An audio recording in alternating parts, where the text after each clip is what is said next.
Hey, it's Ethan Skolnick. You can find me over at Five Reasons Sports. We're with our guy David Fernandez here to tell you a little bit more about Best Ever. You can find it at bstevr.com. This is the platform that allows you to simulate just about anything in the NFL. They'll be adding the NBA platform soon to help you settle all kinds of arguments. But one of the ways that you can use Best Ever is to simulate how a team would have done with the new players that they've added. So during free agency, you'll be able to do this eventually with the NBA, with free agency and the trade deadline. But for right now, during the NFL, we've just gone through most of the free agency period. One of the most active teams, of course, was the Miami Dolphins, which we cover down here at Five Reasons Sports. They added Will Fuller. Maybe they weren't as active, I should say, as a lot of people would have liked to have been. But they did add Will Fuller at the end of this thing, a big play receiver, which is something that they missed last year, didn't have for Tua. Now, David, you went through to take a look at the team last year. You left Ryan Fitzpatrick as the quarterback, even though Tua quarterback a lot of games. Had Tua as the quarterback this year, obviously, but added Fuller and a couple of other players to the Dolphins mix while subtracting a couple. How did this play out on the Best Ever platform? Yeah, so this was a fun one. Obviously, this would be something that Dolphins fans would be particularly interested in, right? The team wasn't as active as you said, as maybe some of the fans had hoped, particularly in the receiver market. But they did land Will Fuller, as you said, and Will Fuller is definitely a difference maker.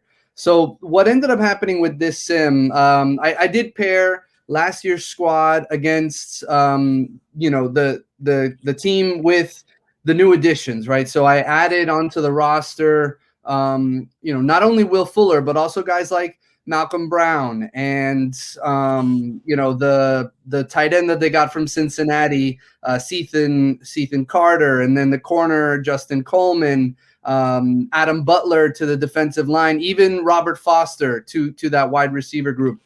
So I added all those guys in there, and in addition to that, the trade that they made for McKinney, the linebacker in Houston, I added him to the linebacker core, and I removed Kyle Van Noy and some of the other guys that needed to be replaced. And this sim makes it seem like this new group of players is going to be more effective than the last group of players, right? So the thing that really stood out in this simulation, maybe more than anything else, was the chemistry that Tua seemed to have with Will Fuller sort of right off the bat. And you could see with the stats there, the game story, that Will Fuller made 8 catches for 153 yards and a touchdown. And Tua threw for 342 yards and 3 touchdowns, right? So, Fuller got one of the touchdowns, but he also opens up the offense, which I think is what the hope is with this group, particularly to have a possession receiver in Parker, and then to have your tight end threat in Gesicki, and then to have a vertical threat like Will Fuller really sort of opens things up. And you could see there, between Fuller and Parker, they ended up getting the majority of the yardage from Tua in this ball game.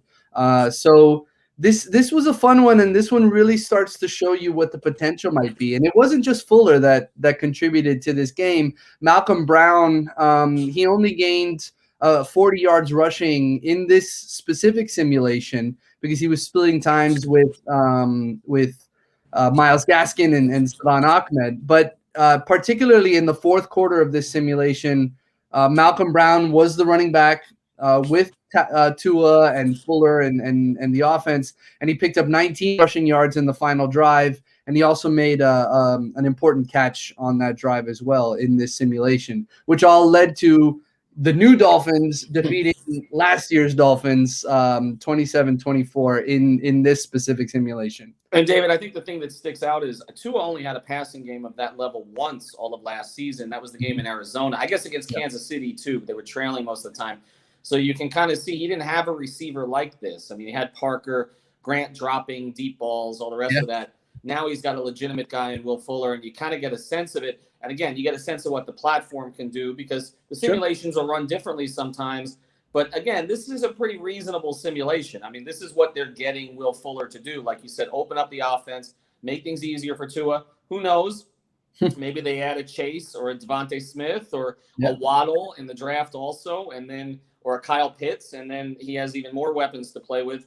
But for right now, this gives you a sense of it. And like I said, it gives you a sense of the platform, how it works, spitting out the entire game story here, the box score, and basically settling arguments. And I think that's a good way to go. And we did one on the Patriots too. They look better this year. I'm sure there are a bunch of other teams in the NFL that would look better after free agency happens. Got to see how it plays out on the field, but it's a good place to start. So check it out. This is one of our sponsors at the 5 Reasons Sports Network, BSTEVR.com. It's free. I mean, just go poke around, see what you can find. Get ready for that NBA platform because you know the LeBron takes are going to be on there fast and furious, whether he's out with a sprained ankle or not. But David, appreciate it. You can follow him at @DL Fernandez. Follow me at Ethan J. Skolnick. Thanks to Manny for producing, and thanks to Best Ever for lending this platform to us.